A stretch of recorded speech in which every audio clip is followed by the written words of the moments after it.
Hi all, now we are going to see about preprocessor directives, which is a continuation of the topic structure and union. Now we are going to see about preprocessor directive. Let's move on to the video. So preprocessor, what is a preprocessor? Preprocessor are programs that process the source code before compilation.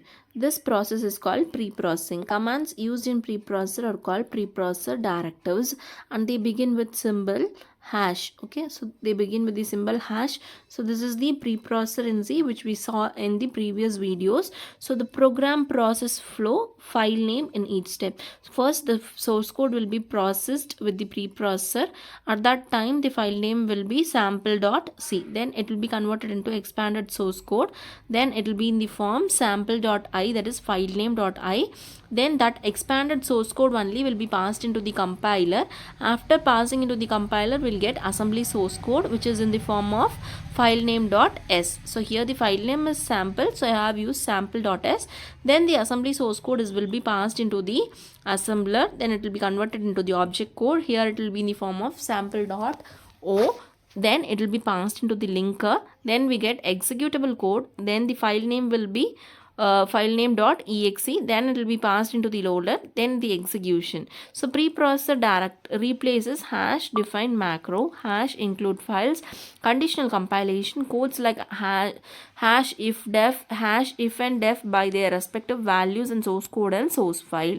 So at second stage, compiler compiles expanded source code to assembly source code. Then it is a program that converts assembly source to the object code. Then the object code, this is the program that converts object code to executable code and also combines all object codes together. Next, executable code. Executable code is loaded in CPU and executed by loader program.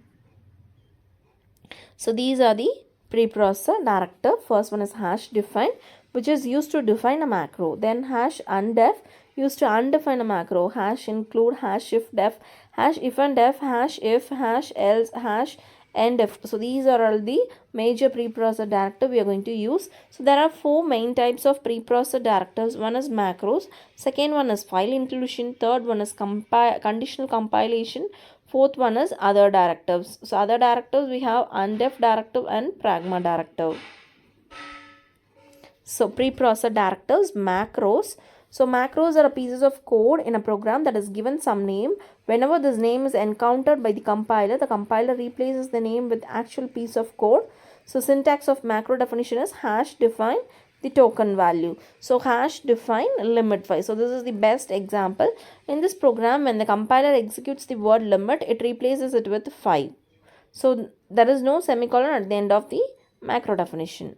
So macros with arguments. So this is the best example for macros with arguments. Pass arguments to macros. Macros defined with arguments work similarly to functions. So this is the best example. Hash define area of 1 comma b and 1 star b. So this is the macros with arguments. So next one is file inclusion. This type of preprocessor directive tells the compiler to include a file in the source code program. The hash include preprocessor directive is used to include the header files in the C program. So standard header files. So hash include stdir.h, hash include conio.h, hash include string.h. So these are the common standard header files. Next, user defined header files. When a program becomes very large, it is a good practice to divide into smaller files and include them whenever needed. These types of files are user-defined header files. For example, hash include our user-defined file name. The double quotes tell the compiler to search for the header file in the source files directory.